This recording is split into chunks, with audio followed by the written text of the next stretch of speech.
Olá pessoal, nós vamos seguir no estudo do direito administrativo. O tema de hoje é responsabilidade civil do Estado. A primeira coisa que a gente tem que ter em mente quando se fala em responsabilidade civil do Estado é que o agente público, o agente da administração, quando atua no exercício das suas atribuições funcionais, ele não atua com vontade própria, ele age como se ele estivesse externando a vontade do órgão a que ele pertence. O que isso significa? Que eu, enquanto servidora pública, enquanto eu estou lá, durante o meu expediente, exercendo as minhas atribuições funcionais, não é a vontade da Francine que está sendo externada ali nos meus atos. É a vontade do órgão da administração ao qual eu pertenço. O nome de essa ideia, essa teoria tem um nome, é a chamada teoria do órgão, e é isso que nós vamos ter em mente durante todo o estudo da responsabilidade civil do Estado. Para entender bem esse tema, a gente primeiro precisa fazer um histórico da evolução do tratamento da responsabilidade estatal ao longo dos séculos, para então a gente chegar no modo como o ordenamento brasileiro regula a responsabilidade estatal, depois da Constituição de 88. Então, a primeira teoria que nós vamos estudar aqui hoje é a teoria da irresponsabilidade. De acordo com a teoria da irresponsabilidade, o Estado não tem nenhuma responsabilidade pelos atos praticados por seus agentes. Então, independentemente do que aconteça, independentemente do comando emanado da autoridade ali da administração, o Estado não vai responder por nada. Essa teoria, ela tem origem naquela concepção absolutista do Estado, em que o soberano, a vontade do soberano é a vontade divina, ele governa em nome de Deus. E no início do Estado liberal, essa ideia ainda foi mantida durante bastante tempo. Então essa é a primeira vez que se falou de responsabilidade estatal. A gente tem que ter por base que foi essa ideia da irresponsabilidade, da não responsabilização em hipótese nenhuma. A próxima teoria é a teoria da responsabilidade subjetiva, ou teoria da responsabilidade com culpa. Pela teoria da responsabilidade subjetiva, o Estado ele vai poder ser responsabilizado pelos atos que praticar, mas tem que ser demonstrada a conduta culposa do agente da administração. É a chamada doutrina civilista da culpa, E ela prevaleceu do século XIX até a segunda metade do século XX.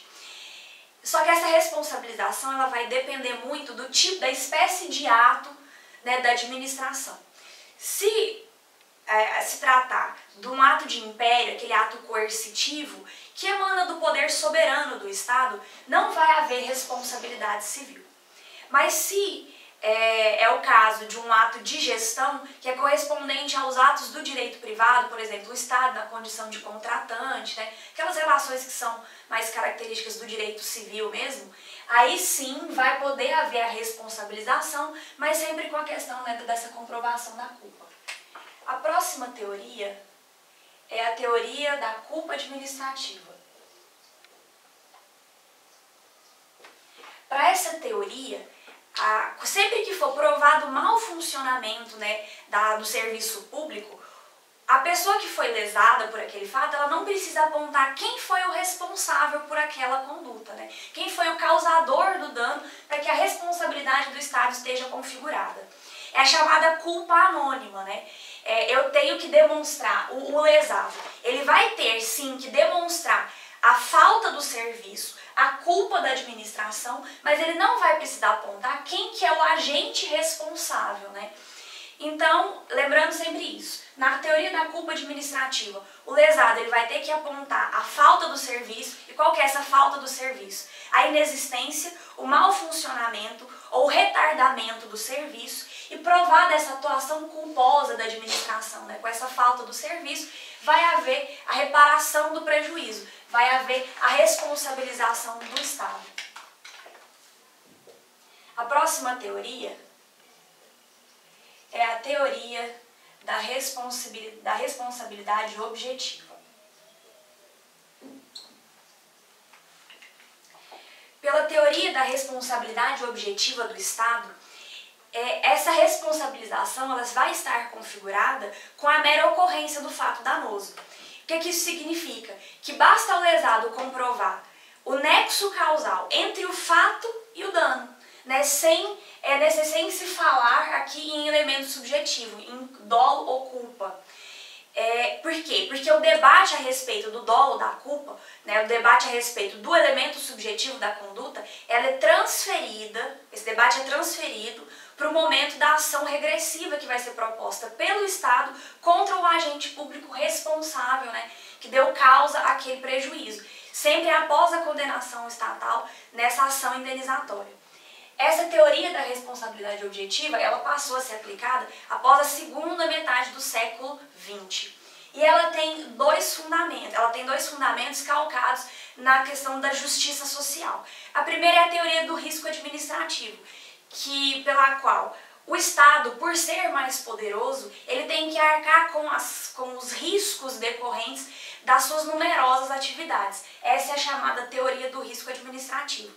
Mas essa teoria da responsabilidade objetiva também tem fundamento na questão da teoria do risco social, né? O foco da responsabilidade civil estatal é sempre a vítima, né? A sociedade como um todo, ela vai compartilhar essa necessidade, né, da indenização quando a vítima ela sofre prejuízo. Então é sempre uma ideia de justiça social. A teoria da responsabilidade objetiva, ela tem duas vertentes. A do risco integral é a primeira delas. Por essa vertente do risco integral, a comprovação do dano, do ato da administração e do nexo de causalidade entre eles é suficiente para determinar a responsabilidade civil do Estado em qualquer circunstância. Mas existe também a vertente do risco administrativo, pela qual vai haver responsabilidade do Estado nessas condições, né, o ato da administração, o prejuízo e a comprovação do nexo causal, mas sempre vai ser verificada a participação da vítima, né, nessas circunstâncias fáticas, para ver se a culpa vai ser compartilhada entre a vítima e o Estado ou não. No Brasil, qual dessas teorias aqui que é aplicada? Via de regra, é a teoria da responsabilidade objetiva na vertente do risco administrativo. Essa é a regra geral, sempre nós vamos direcionar nosso pensamento para essa teoria nessa vertente aqui. Mas há exceções, né?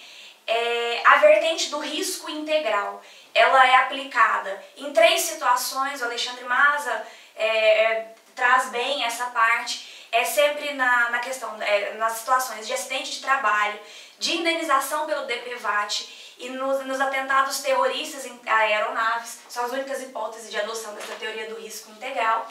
E há também a teoria da responsabilidade subjetiva nos casos de conduta omissiva, né, do Estado e também na discussão da ação regressiva. Tirando essas hipóteses, é sempre a teoria da responsabilidade objetiva na vertente do risco administrativo. Então agora a gente pode passar para o estudo da responsabilidade civil do Estado brasileiro, né, no atual ordenamento após a Constituição de 88. Primeira coisa que nós vamos estudar na responsabilidade do Estado aqui no Brasil são os pressupostos.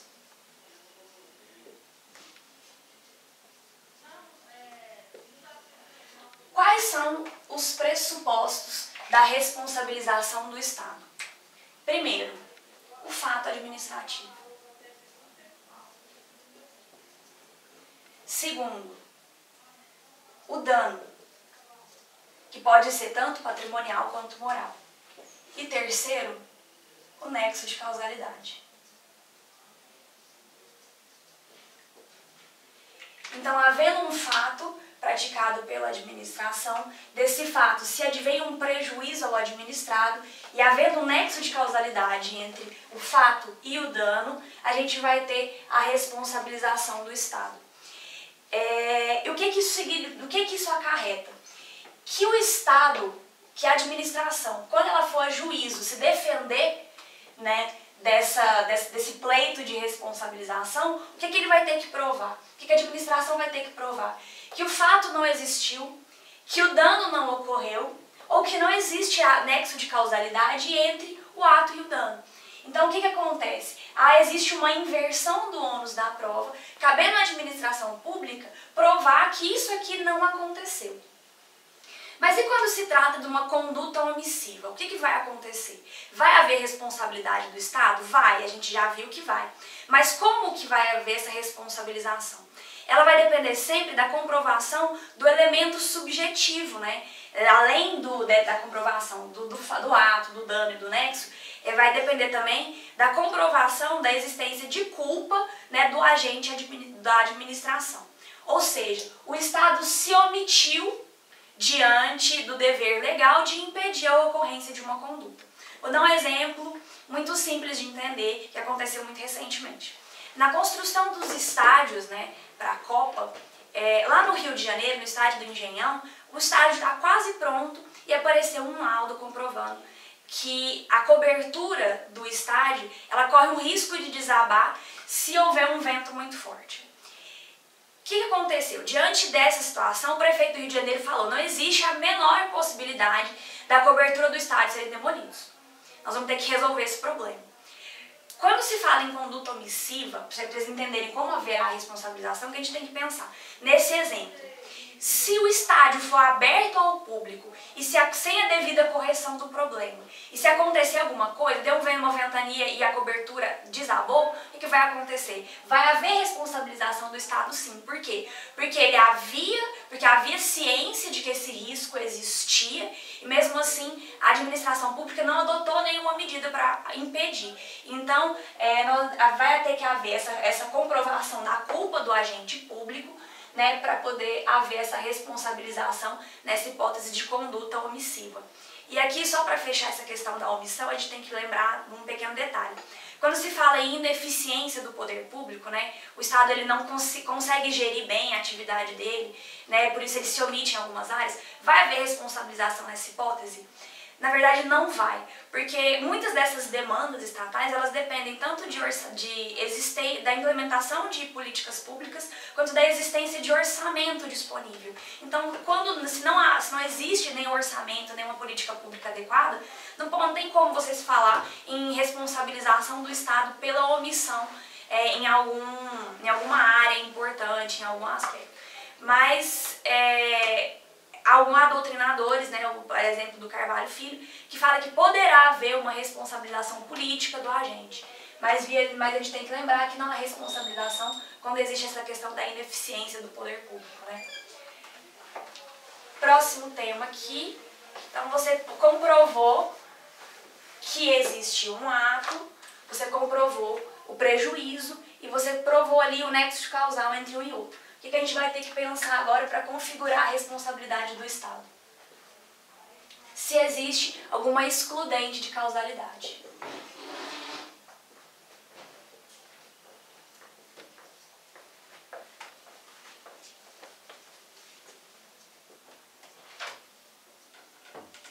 Quais são as excludentes de causalidade que, pelo rompimento do nexo causal, vão excluir a responsabilidade estatal por aquele ato danoso ao terceiro? A primeira excludente de causalidade é a culpa exclusiva da vítima.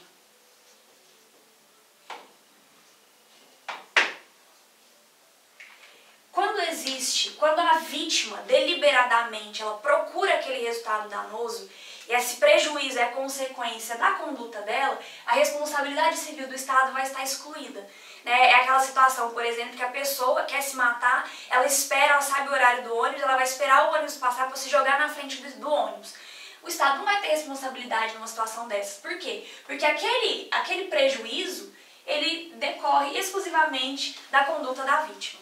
É claro que se houver uma parcela de responsabilidade da vítima somada a uma parcela de responsabilidade do Estado, por exemplo, a minha criancinha saiu correndo atrás da bola no meio da rua e o ônibus estava vindo, o motorista estava com uma velocidade muito grande, muito excessiva, não deu tempo de frear. Aí haverá a culpa tanto da vítima quanto do Estado. Então a gente vai aplicar o sistema de compensação de culpas para definir a responsabilidade do Estado.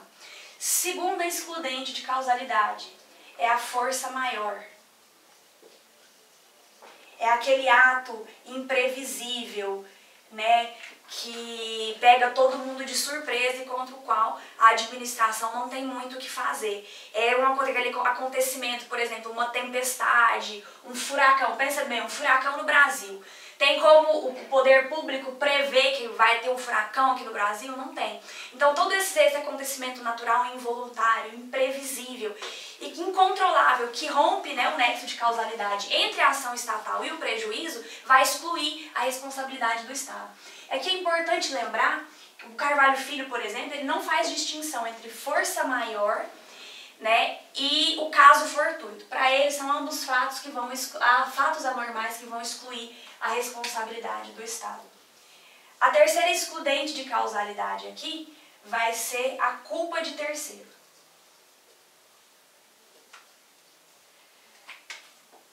Esse aqui é bem fácil de entender. Se for uma terceira pessoa, que não a administração, que não a vítima, se for uma terceira pessoa que deu causa àquele evento danoso, é essa terceira pessoa que vai responder, né, pelos danos causados, a responsabilidade do Estado vai estar afastada.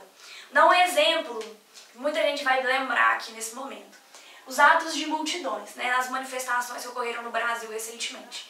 A gente viu as cenas, né, várias pessoas, né, dentre os manifestantes, algumas pessoas que depredaram o patrimônio público, quebraram bancos, vitrine de loja. Em algumas situações a polícia estava ali em volta e não tentou conter, né? Se ficar provada que a omissão do Estado ela concorreu definitivamente para a ocorrência daquele evento danoso, vai assim, naquela modalidade, né, de omissão, o Estado vai ser responsabilizado. Mas se ele não tinha como, se ele não tinha meios, né, se ele não tinha ciência do que ia acontecer, se ele não tinha meios de impedir aquele evento, né, aquele ato praticado pela multidão, ele não vai ter responsabilidade.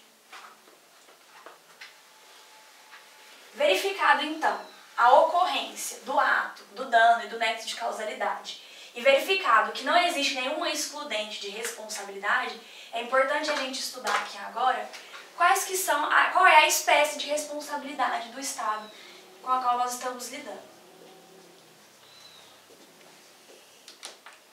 E aqui a gente vai fazer uma diferenciação entre duas situações. Primeiro, se o dano é provocado pelo agente da administração, a responsabilidade estatal vai ser primária. O que isso significa? Que ela vai ser atribuída diretamente à pessoa jurídica estatal a qual pertence aquele agente público, né? Então, por exemplo, se lá no postinho de saúde, o diretor do posto, ele tem alguma decisão que vai prejudicar o atendimento de um paciente, e esse paciente ele tem o quadro agravado, ele morre, né? Ele, como funcionário, né, da administração pública municipal, de quem vai ser a responsabilidade? Do município, né? É a responsabilidade primária da pessoa jurídica a quem aquela pessoa está vinculada.